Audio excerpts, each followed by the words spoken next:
Taurus, welcome muli sa bagong reading ninyo. So, nasa second half na tayo ng June. Sa ngayon na ginagawa ko to. Check lang natin kung ano yung mga energies, paparating or mga blessings coming your way. Pero lahat mo ng reading ko rito timeless kahit kailan yan dumaan sa inyo.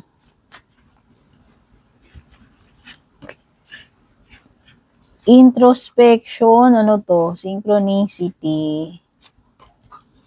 Your beacon. Uy, your beacon. This is your sign. Taurus. Parang North Star. Alam mo yun. Guide.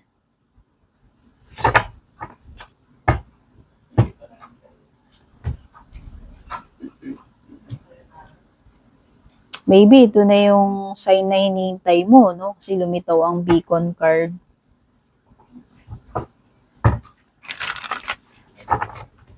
So, pasensya na at medyo matagal bago ako nakapaggawa uli ng lahat ng signs kasi daming ganap ng May, June. That walang patid ang mga private readings natin. By the way, may promo ako hanggang June 21 sa mga gustong umabot. Kung sa YT ka nanonood, tignan mo na lang sa description yung link papunta sa FB page ko. Purple Teen, Meta Verified, may check sa dulo, ha? Yung mga fake, i-add friend kayo, may message kayo. Kaya pag may nag-chat, nag-add friend, hindi ako yun. Kayong mag-PM sa akin doon, ha?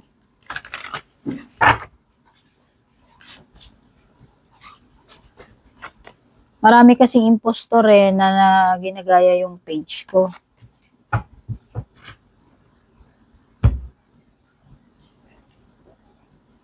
Wow! Ayan na nga, oh. Synchronicity, beacon. Oh, approve.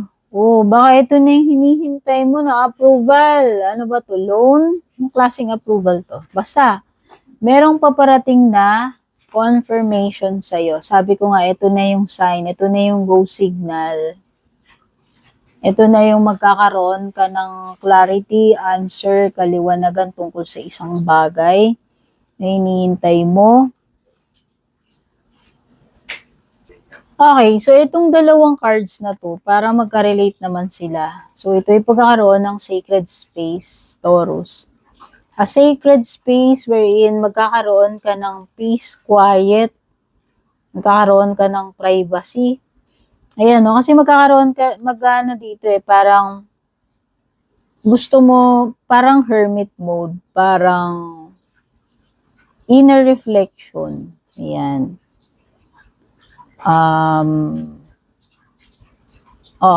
Kasi, ayan no, parang magte-take ka muna ng leave para makapag-isip-isip ka, magkaroon ka ng time sa sarili mo. Kasi parang meron ka something na pag-iisipan. Importante. So, kailangan dumetouch ka muna doon sa sa busy world. Yan. Para magkaroon ka ng peace and quiet. No? Para makapag-isip ka ng maayos. So, yan. Feeling ko parang retreat. Ayun, retreat. Di ko mahanap yung word Sabi ko nga parang hermit mode. So, pwedeng inward journey yan, retreat, taking a break, no? Siguro kung hindi naman masyadong seryoso, siguro maglilib lang kayo, babakasyon kayo. Para, alam mo yun, makapag-clear ng space sa isip ninyo. Pwede naman ganon. Basta itong synchronicity at saka beacon, parang something na sinasabi na ito na yung hinihintay mong answer, confirmation, or clarity. Or maybe closure. For some of you, pwedeng closure yan. Oo. Kasi meron ditong pag-shed ng light pagdating dun sa bagay na yun na tumatakbo sa isip mo. Hinihintay mo yung kasagutan pagdating dun. Ito na yung sign. No? Sumasakto. Ito na yung timing, synchronicity. Ito na yung pagkakataon. Okay?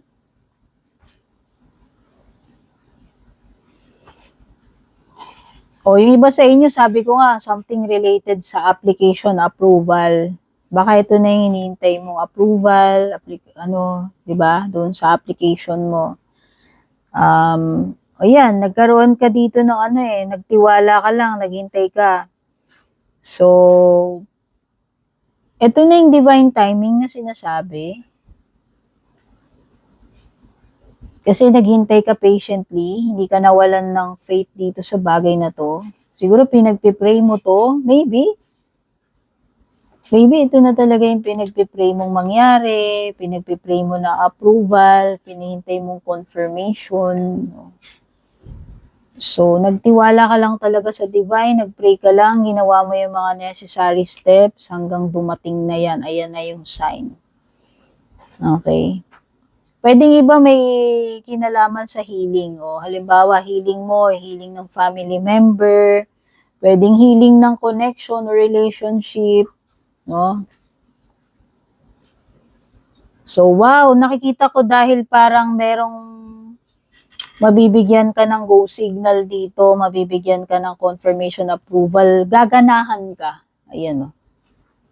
Andyan na naman yung ganadong-ganado ka, inspired ka, kasi sobrang happy mo eh. Sobrang happy mo dito sa matatanggap mong mensahe na to or confirmation na ito. Okay?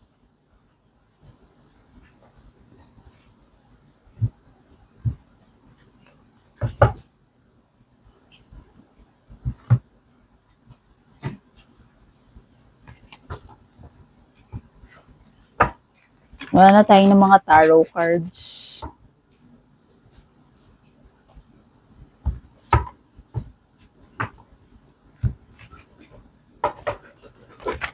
By the way, kung hindi pa po kayo nakasubscribe, follow, please don't forget. Salamat.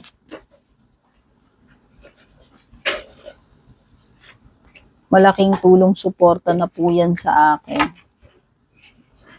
Yung mga like, comment, share, no?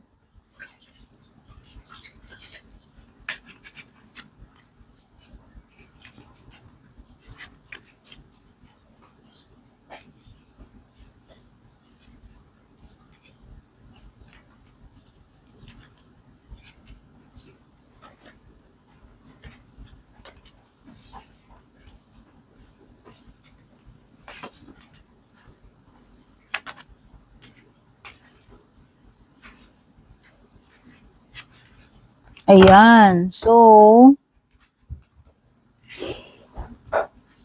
mga signs na lumalabas sa cards, pero kahit naman anong sign yan na. Sabihin ko lang yung mga lumalabas dito. Pwedeng merong Scorpio, merong Aquarius.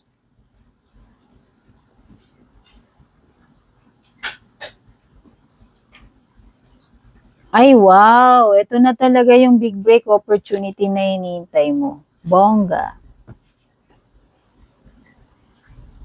Sa'yo nila ito i-award, sa'yo nila ibibigay yan, i-approve ka dyan, ikaw ang napipisil, ikaw ang mapipili, ikaw ang ma-o-offeran, dear. O magician, nagmamanifest na talaga yan. Magandang transformation ito. Ito rin yung sign na magagawa mo na yan, magsisimula na yan soon. By the way, this is Gemini energy. Makakatanggap ka na talaga ng mensahe, confirmation, ito na yun. No? Ito na talaga yung hinihintay mong timing, confirmation, approval. Ito na yung go signal mo. Yung kanina ko pa inuulit-ulit. No? Pwedeng related sa pera, sa negosyo, sa trabaho.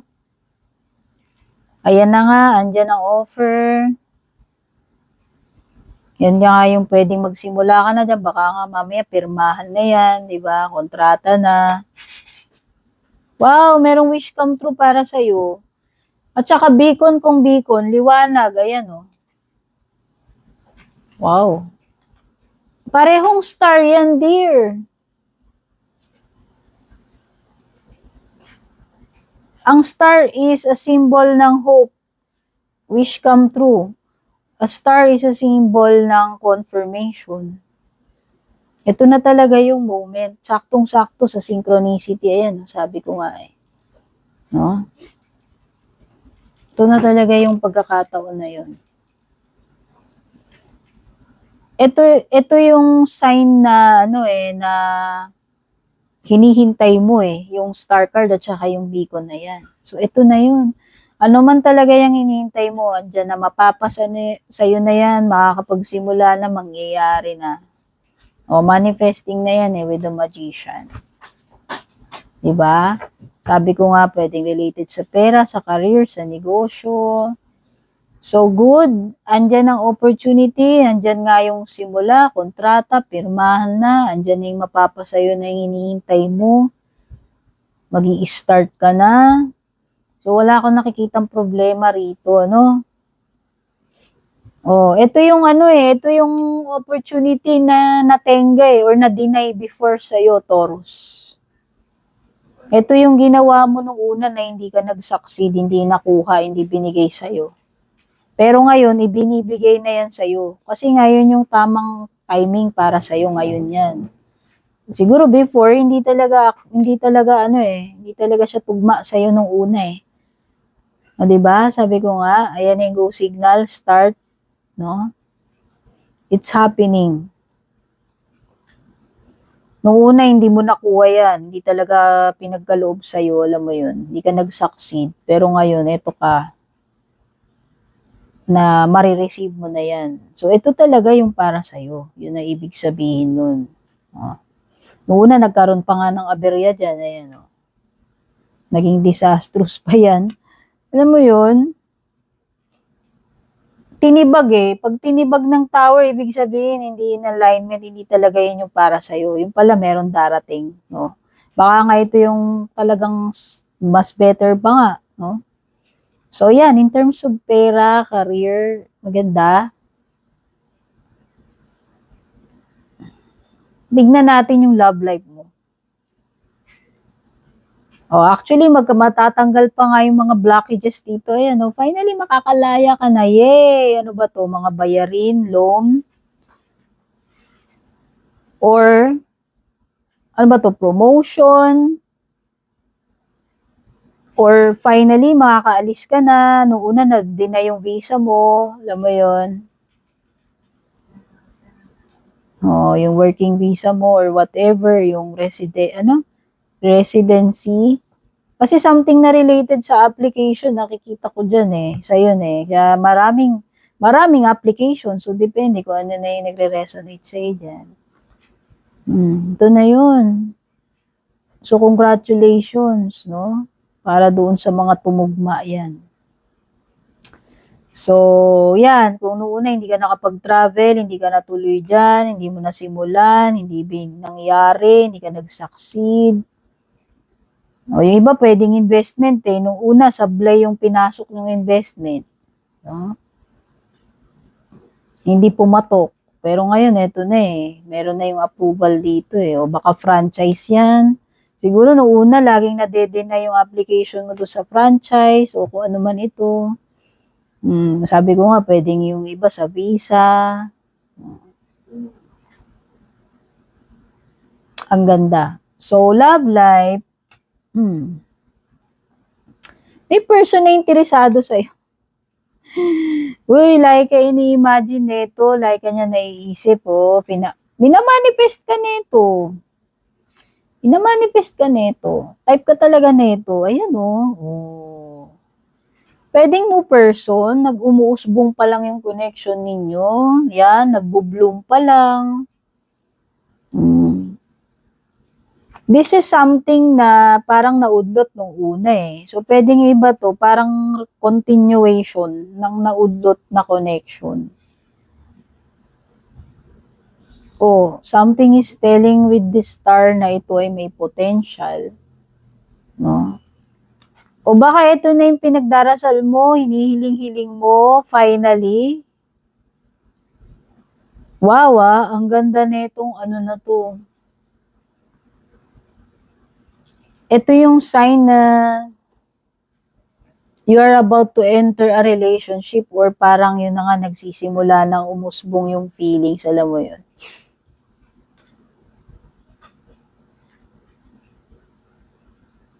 Kasi siguro, nung una, maling person yung napuntahan mo. Ayan, tinibag eh. Nung una, tinibag.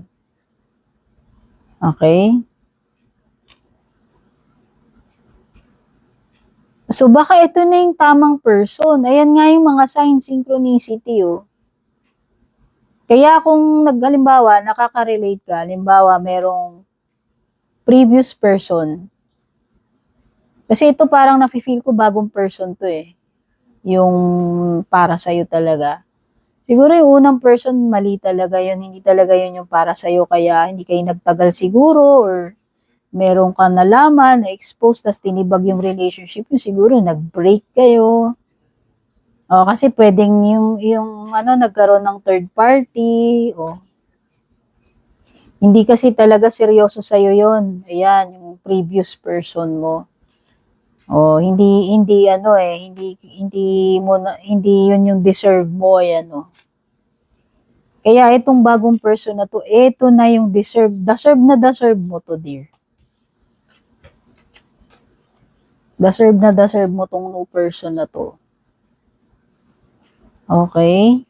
Kaya siguro nagtataka ka, bakit yung sa ex mo, ganyan-ganyan na nangyari? O, kasi hindi talaga siya yung para sa'yo. At saka yan, tandaan mo yung beacon na yan, star card. Kaya kung itong sinasabi ko rito, tugmang-tugma sa'yo, baka ito na yung the one. Ito talaga yung tamang person sa'yo. Kasi yan yung mga signs eh, confirmation eh. Ace of Cups. Blessing yan. By the way, may blessing kayong marireceive talaga, literal. Pwedeng material, pwedeng hindi, pwedeng person, Basta, merong something dito mag-overflow sa'yo. Mag-overflow ka with love, gratitude, mag-overflow ka ng happiness, di ba? Overflowing yung cup dyan, no? Tsaka merong peace dito. Kung una, chaotic yung situation mo. Kung una, chaotic yung person mo. Naging relationship mo. Yun, isa pa yun. Pagka ganun, hindi talaga yun yung tamang person. So, ngayon, meron na eh. Ayan na yung symbol ng Holy Spirit, yung dove na puti eh. O, parang ostya pa nga yung hawak niya. Hindi ko alam. O coin, ewan ko. So, ito na talaga yung sign. Kaya kahit na anong bagay yan, sa career, sa love life mo, yung star card at saka yung beacon, yung sign na ito na talaga yung para sa'yo, ito na siguro yung pinagdarasal mo, ito na siguro yung success mo, yung katuparan ng pangarap mo, kasi ito katuparan to eh. Ito yung bright future na naghihintay sa'yo eh. No? So, ibig sabihin, meron talaga magandang patutunguhan, may mararating ka, no? Maganda. Sa career mo man yan, sa love life mo, or kung magta-travel ka, no? Okay? Kuha na tayo ng mga angel cards.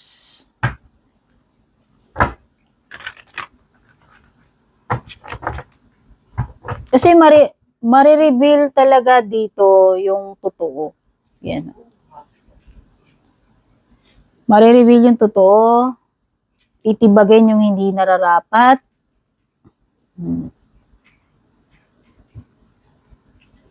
Yung mga taong mali sa buhay mo, tatanggalin ng divine yan.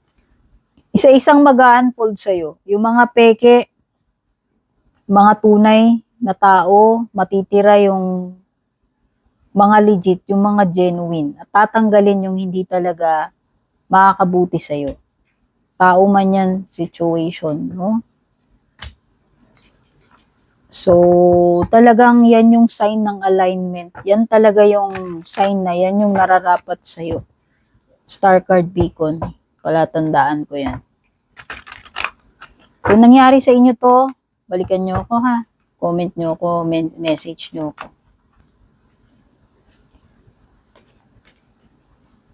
Oh, may mga taong willing to help kahit naman hindi ka nag-a-ask. Oh, may mga taong pwedeng tumulong. All you need to do is ask. Taurus. Oh, big happy changes. Ano ba sabi ko? Magkakaroon na ng alignment. Diba? Katuparan. Diyan yung mga blessings overflowing. If you believe, ito yung faith mo eh. Depende kung gaano ka naniniwala dito sa bagay na to or kung ano man itong tinutukoy dito. Depende sa'yo yan, sa faith mo. Ayan, star card is about having faith. Okay?